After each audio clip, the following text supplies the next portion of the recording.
Hi Libra, this is Jov. Welcome back sa ating channel. By the way, Libra, this is your first half Kabay Tarot reading ngayong August 1 to 15, 2026. Gamitin ang reading na ito bilang kabay lamang.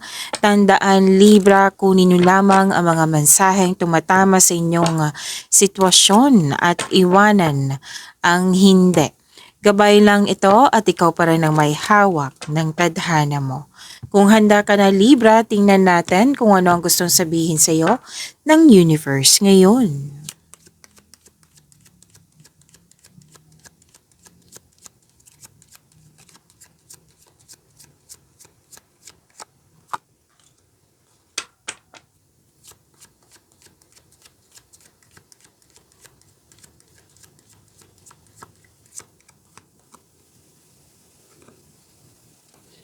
Okay. May malaking influence ang isang babae. Pwedeng ikaw to, Libra, na malaki ang influence mo sa kapwa mo. Pwede din pong ibang tao. Maaari din siya yung nagbigay ng tulong sa iyo.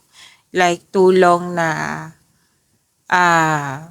para mabigyan ng solusyon yung problema mo, sagot sa inyong mga katanungan, or pwedeng siyang yung literal na nagbigay ng tulong like material na bagay. Okay? So, may nakita naman akong energy dito na itong taong ito ay very supportive. Like a trusted person.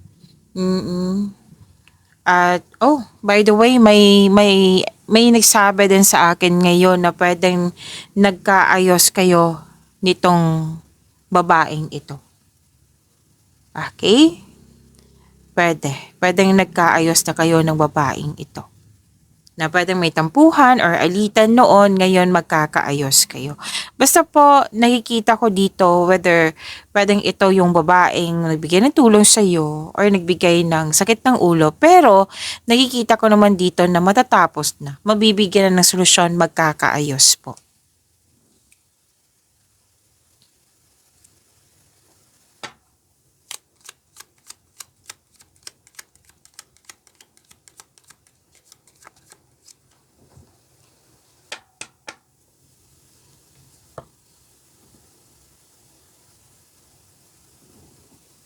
Libra, may solusyon sa inyong problema, sagot sa inyong mga katanungan. Ang ganda. So, finally, may sagot na.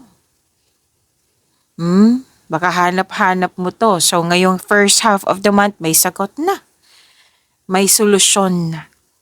Nakikita ko rin dito, conclusion, confirmation, gumagawa ng password, gumagawa ng passcode. Alam mo ba, nakikita ko dito sa pagkakaroon ng solusyon sa inyong problema, sagot sa inyong mga katanungan. Nang dahil sa mga nangyari, magkakaroon po ng opening doors. So, alam niyo naman na opening doors, di ba? Na that is changes, that is change for the better, that is opportunities. Okay? So, magiging importante to sa iyo. Libra. Habang nagsasabi ako ng Libra, may nagsabi sa akin, Gemini. Baka may nasabi akong Gemini kanina ha. So, this reading is for Libra po. Baka iniisip mo si Gemini or iniisip kayo ni Gemini.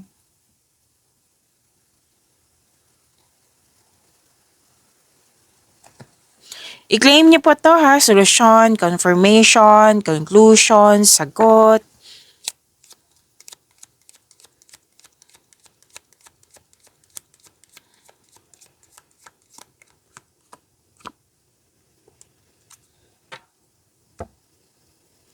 At Libra, may sabi kasi ang card mo dito na ingatan tong opportunity sa dumating sa inyo kasi mukhang nakikita ko kasi dito na sa kaka-overthink nyo or sa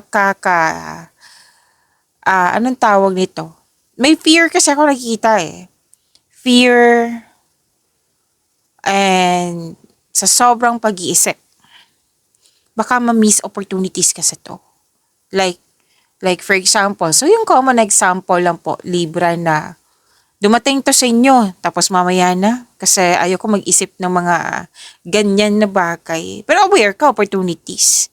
Kasi it might be may busy ka, may dahilan ka nga. It might be this opportunity is good for how many days lang. Like for example, 7 days, na ika 8 days ka na nag-decide. Nag-focus sa opportunities na dumating. Sayang naman.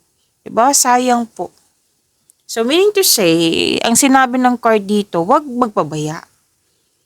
Kasi nakikita ko kasi dito na nagsisisi ka. Na some of you aminado, okay, dahil sa nagkaroon ng lack of confidence, ayun, na-miss ko yung opportunity. So, ito ay parating. Pwede nga dumating na kung kailan nyo ito napanood.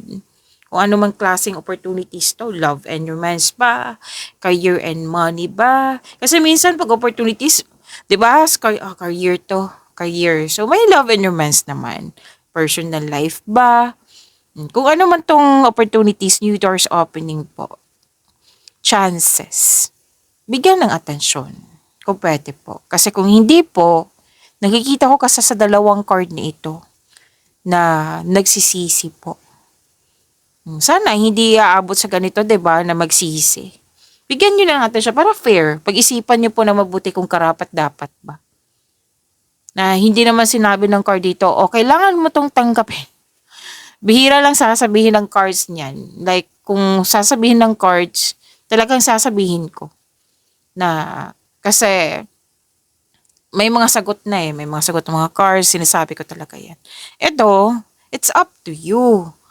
Pero, nakikita ko talaga dito na binaliwala or tsaka na busy pa ako or tsaka na ayaw ko mag-isip ngayon. May mga ganyan ako nakikita. So, alam nyo naman, di ba, nasa huli ang pagsisisi. Sayang naman po. Para fair, pag-isipan talaga ng mabuti. Okay? Kung nagkaroon kayo ng lack of self-confidence, then alamin nyo, bakit ako nagkaroon ng lack of self-confidence? Bakit may fear ako? Ayaw ko bang lumabas sa anong tawag dito? Comfort zone. So, you have to identify. Hanapin mo yung sagot sa inyong mga katanungan, which is, sinabi naman dito, diba? So, kailangan nyo magkaroon ng time for reflection para ma-stop tong nakikitang fear, overthinking, na wag talagang magpabaya kasi kung magpabaya kayo, nakikita ko sa dalawang card na ito, nagkakaroon ng anxiety. Huwag nyo ang hirap talaga niyan. Huwag nyo hayaan na aabot ka sa ganyan. So, kung magkakaroon ng fear, doubt, hesitation, lalo na't yung, syempre, ano yan eh, kasama na tong overanalyzing. So, alamin mo, bakit ka natagalan sa paggawa ng desisyon? Bakit mong ayaw harapin? Kung mabigyan mo ng sagot yan, matutulungan mo yung sarili mo. Mare-resolve mo ito. So, konkretong plano lang po iyan. Kung this is about career and money, konkretong plano na konkretong plano. Kahit naman sa romance po, love and romance, syempre, pag-isipan na mabuti, di ba? Kung may maliligaw o iniligawan mo, pag-isipan mo talaga na mabuti. Itong taong ito, karapat dapat ba to natanggapin? Karapat dapat ba na maging kami? Kasama na yan eh. May plano din po iyan. Hindi basta-basta dahil sa bugso ng damdamin ng dahil sa nararamdaman mo, go ako. Hindi eh. Kailangan gamitin mo yung lohika mo.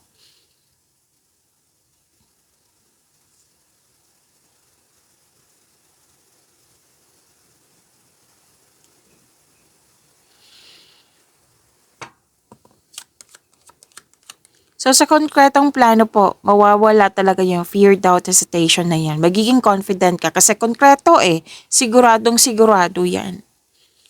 Okay?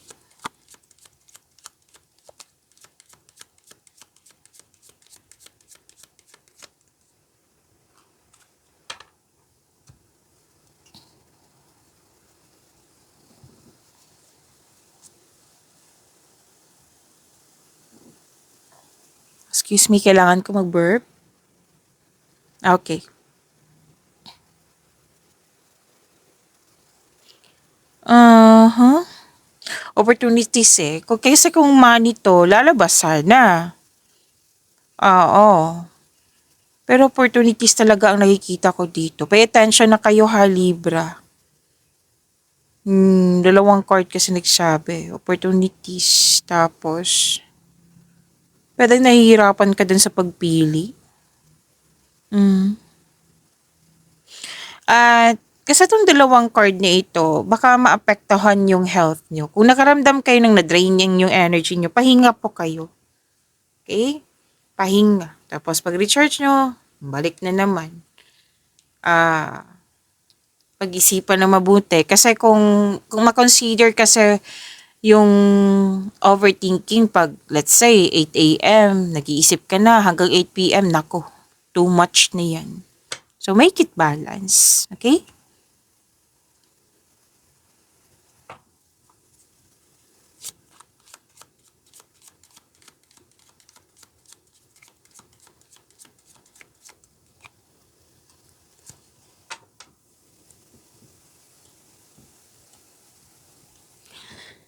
Oh, wow. May dadagsa talaga yung opportunity sa'yo.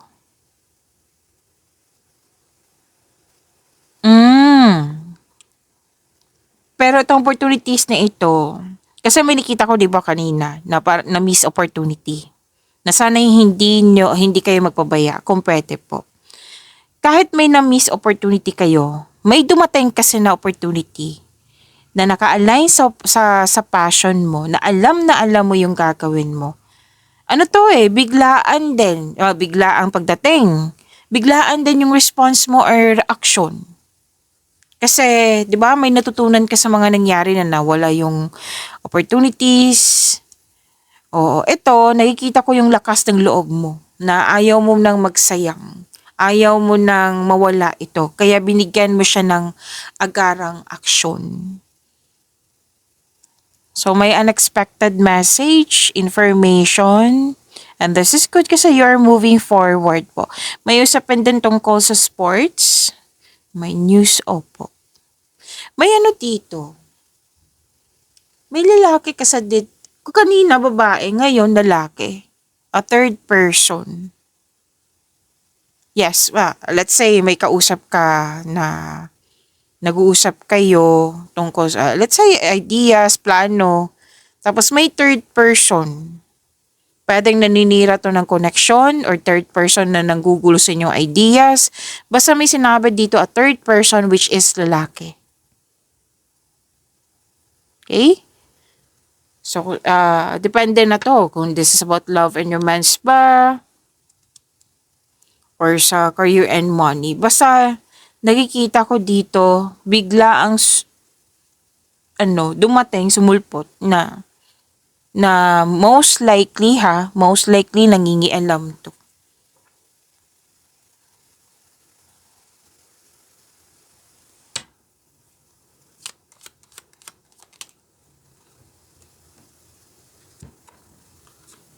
Kunin ko na, gusto niyang sumama.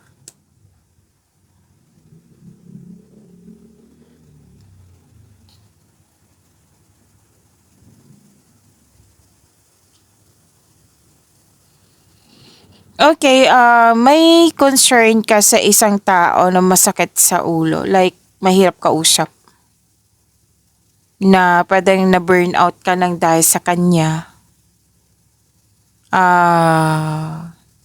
Okay, may delay dito May delay ako nakikita dito. May sabi sa akin, delay sa pag-uusap.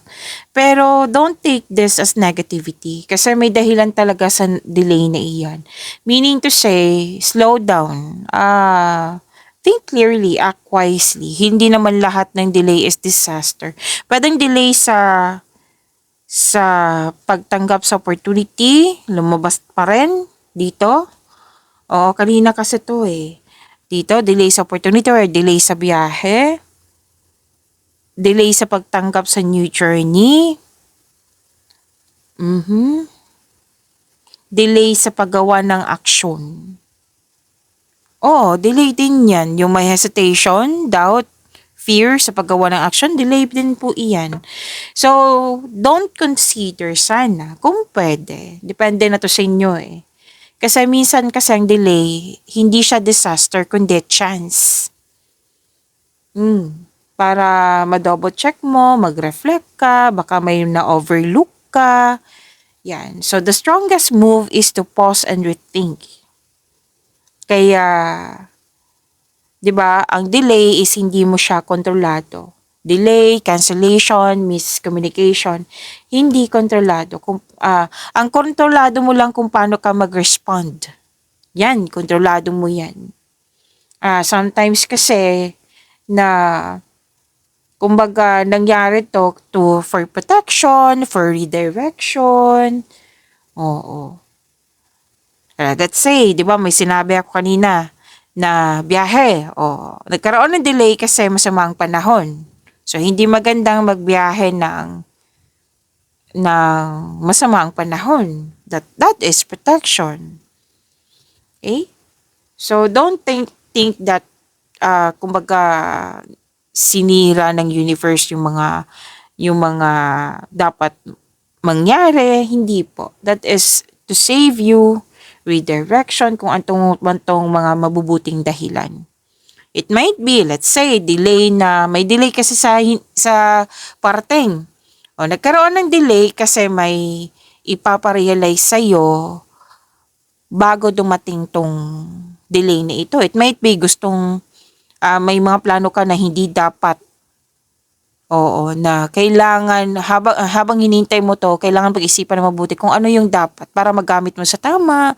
Yan, may mga dahilan nga. So, bago mag-react, bago magalit, bago magpanic, lalo na sa delay, cancellation, or miscommunication, perception po ay kailangan. Pag-unawa po. Okay?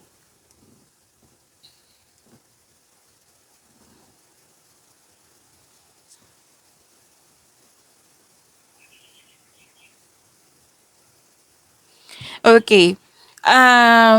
May sikretong nabulgar kasi malakas ang iyong intuition. At which is good kasi nagkaroon ka ng time for reflection, which is kailangan naman kasi dito nag-overthink ka. So alam niyo naman sa yung pag-stop ng overthinking, 'di ba? Overanalyzing is to have time reflection. Okay? So mag-connect sa inyong intuition kasi this is your chances, 'di ba? Alam naman natin na makakatulong yung intuition. Kung pwede po, kung gusto nyo. So, malalaman mo na yung mga taong hindi totoo sa'yo, yung hindi nagsasabi na nagsisinungaling, or mga nangyari sa nakaraan na hindi mo alam ngayon, alam mo na.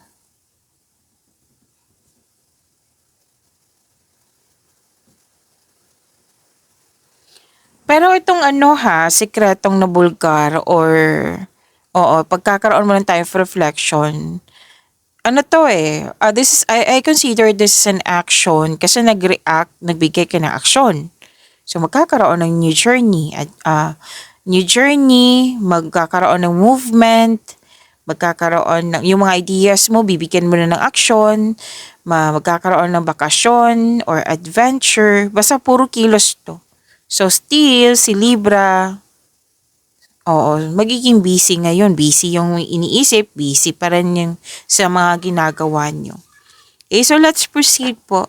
Kuha tayo ng message for you, Libra, ngayong August 1 to 15, 2026.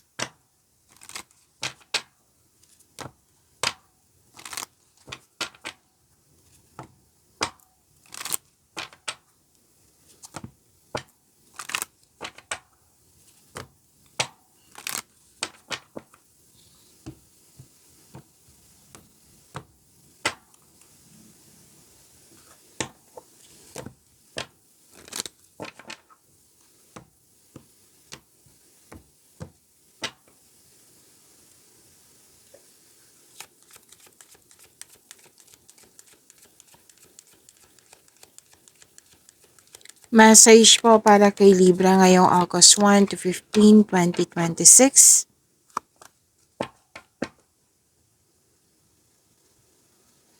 Meditate and contemplate. Okay? Meditate and contemplate. Okay, so Libra, sabi po dito, ito yung panahon sa pagpapagaling. So, sinabi din kanina na malakas ang iyong intuition. So, kailangan talaga, sinabi naman kanina, di ba, magkaroon ka ng time for reflection. Okay? Pagsisimula ng mga bagong pangarap, yan. So, kung may mga baggages ka na dala-dala hanggang ngayon, from past to present, kailangan mo nang bitawan yan. Sabi ng message dito. Harapin mo na yung mga fear, doubt, hesitation mo para matapos na, para ma-overcome mo po. Kasi kung hindi siya bibitawan, ito mga baggages mo, yan yung magpipigil sa'yo. Yan yung magpipigil kasi yan yung cost ng fear eh. Pinipigilan ka ng nitong umusad. Pinipigilan ka nito para hindi mangyari yung success. Yan. So pinapayuhan ka ng message na ito na kailangan mo nang bitawan yan. Yung mga baggages, yung mga bitbit mo from past to present, lalo na trauma.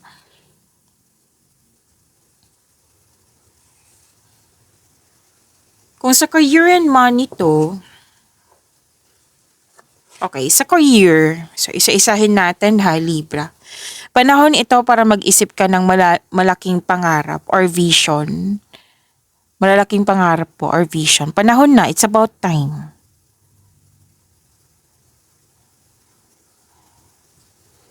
Kung ikaw ay nasa sining media or gawaing may kinalaman sa pagtutulong sa kapwa, makakaramdam ka ng matinding inspiration. Basta wag lang magmadali po sa paggawa ng malaking desisyon. Hayaan mo nang magbuo ng mga idea. Lalo na't may nakita ako dito sa message na ito, may dumating na bagong idea sa iyo. Okay, so ang ganda ng blessings mo ha. So yan yun ang advice sa career. So sa money,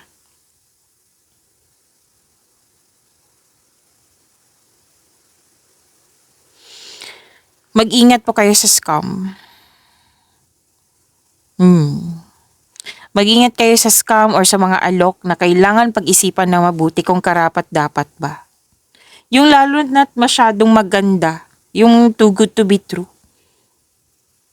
Kasi may new moon in Pisces dito. O baka ang sabi dito ha, Pisces. Hindi po, this reading is for Libra. Ang message na ito is new moon. Moonology po ito. So, ang sabi dito Libra, sa pera mo na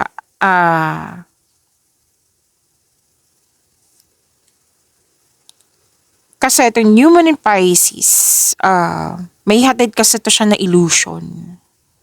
Pero sinabi kanina, 'di ba? Tingnan ko lang. Saglit lang po, kunin ko.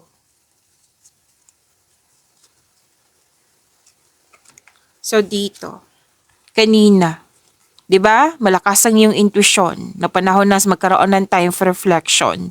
Kasi may malalaman ka talaga na katotohanan. Basta marunong lang kayo makinig sa inyong intuition po. Malalaman mo yung mga illusion, mga hindi totoo. So this reading has, kay Libra, klaro ko lang. Yan yung message na yan. So mag-ingat kayo.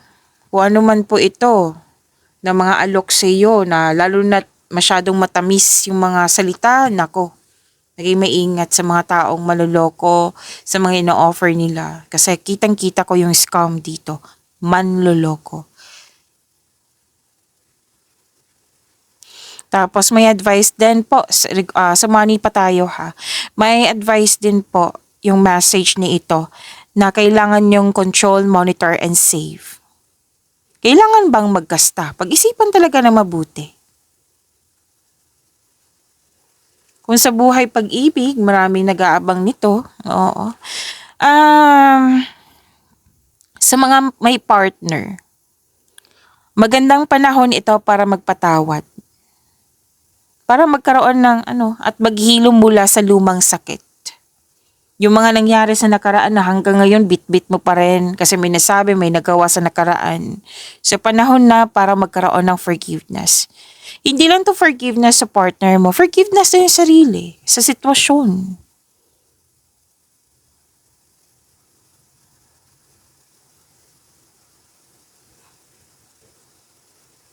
Sabi din dito na paalala lang po sa mga mahilig mag-sacrifice dito para bigay ng bigay hanggang sa maubos. So alam nyo naman 'di ba hindi yan nakakabuti sa inyo. So magtakda ng malinaw na limitasyon o boundaries. Importante talaga yung magkaroon ng healthy connection, healthy communication. Pag-usapan niyo po. Para sa mga single, na nagbubukas ng pinto para sa mga ang bagong buwan kasi, tingnan nyo, new moon. Ang bagong buwan kasi ay nagbubukas ng pinto para sa mga soulmate connection.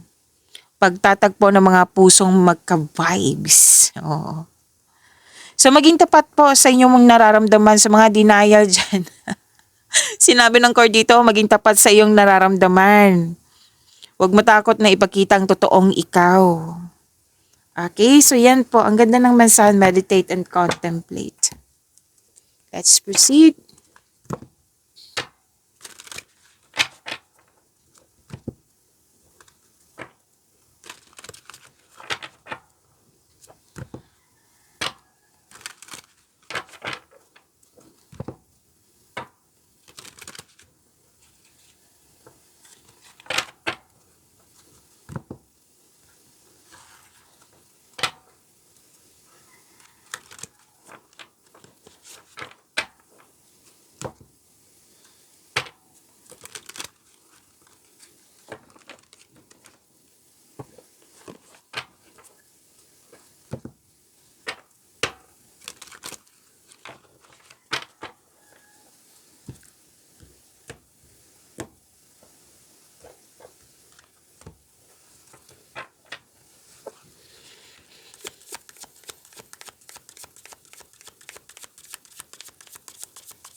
Maraming salamat, Pisces.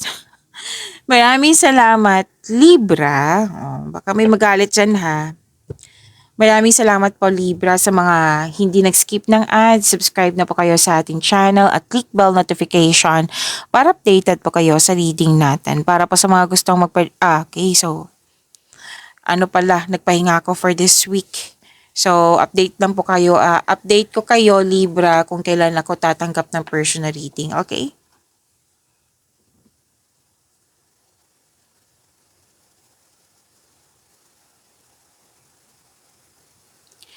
So your energy, Libra, celebration, may celebration dito, togetherness, and this is also means a stress reliever. And yes, nakakabuti talaga to sa iyo yung celebration kasi magbibigay ito ng positive energy sa iyo. So may celebration, nag-celebrate kayo. This is good.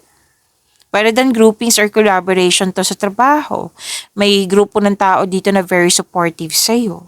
So, celebrating with good friends or family is what you need most right now. So, congratulations sa celebration na ito. Kasi may nakita rin ako achievement Okay? So, sa celebration na ito, nakikita ko dito marami kang ginagawa din.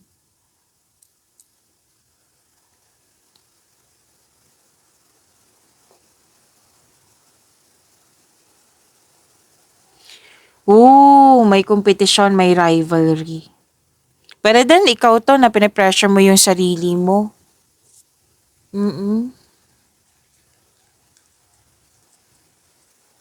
Pinapressure yung sarili. So, huwag niyo i-pressure yung sarili niyo kasi kakampi mo yung sarili mo. Okay, pwede din, may tanong na tanong sa'yo dyan. Kailan ka ba kakasal? Kailan ba magjojowa? Like, pinapressure. Oo, pwede din, ginagaya yung negosyo mo or strategy mo. So, andito din yung delay Na sinabi naman kanina, di ba? You need to slow down. Pay attention to its details. Focus ka sa one thing at a time, on one thing at a time. So, kailangan tinetest talaga yung pasensya mo. So, ano yung dapat gawin? Libra, habaan po ang pasensya.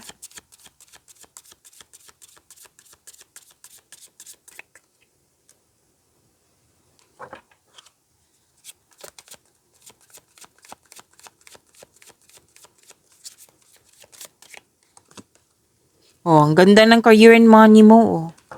Libra.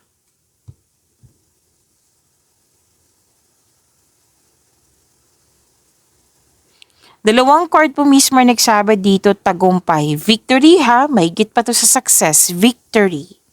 Okay, mas lumawak yung ambisyon mo sa buhay. Masusunod talaga yung gusto mo, yung desisyon, ideas, or plano, or di kaya'y may makapangyarihang tao dyan na very supportive sa iyo. Natutulungan ka ng taong ito para makamit yung layunin mo sa buhay. Pwedeng ikaw to, pwedeng siya. Pwede ikaw to na nagbigay ng support sa kapwa mo. Kampante ka sa sitwasyon mo. Yes, very confident then, which is ang ganda ng energy na ito. Stability, pwede naging stricto ka na din. Oo, nagkaroon ng disiplina, matagumpay po sa buhay. Dalawang card mismo nagsabi niyan.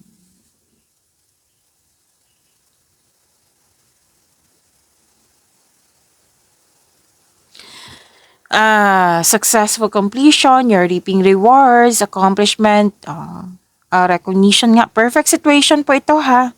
May parating na gantimpala or positibong resulta sa inyong mga ginagawa. So, i-celebrate your wins. Nag-celebrate naman dito eh. Celebration din po ito. You are now ready to begin a new journey, which is lumabas naman kanina. Some of you, tapos ng construction ng dream house nyo. So, harvest to, I consider harvest to kasi everything you have worked for is coming together. May promotion din ako nakikita dito, pagtakaas ng kita, sweldo allowance or ng iyong posisyon. Makakatanggap ka ng positive review. May ganap ba na graduation ngayon? May nakita ako dito. Basta may natapos po, accomplishment, successful completion, accomplishment. Deserve niyo po ito ha. Ang ganda ng career and money mo. Claim, claim, claim, claim, claim.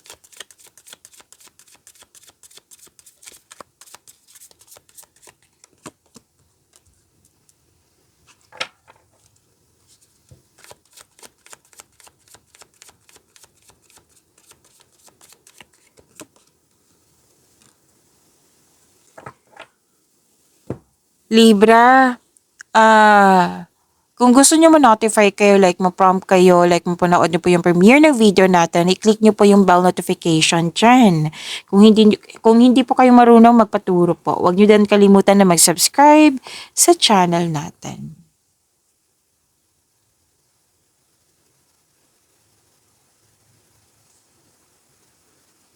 Matibay ang inyong relasyon. Maaaring nag-date kayo after ng masalimot na di pagkakaunawaan ng kahapon. Nagkabatay, nagkaayos.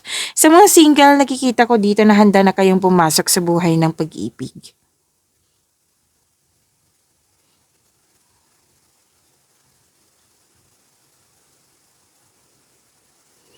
Ang ganda nito. Lahat kayo, single ka man, marelasyon sa buhay mag-asawa, nagkaroon kayo ng you're in a process on healing. Yes, may healing, may pag-asa. Actually, wish come true, may wish come true dito. Yes, may unexpected help, pag-asa, healing. Kasi malakas ang faith mo. Yes. And sa mga marelasyon sa buhay mag-asawa, you felt calm and harmonious sa inyong relasyon, pagkakaisa. And your dreams are all coming true. All your dreams are coming true. Kasi wish granted kasi to eh. May nag-grant na wish mo. Okay?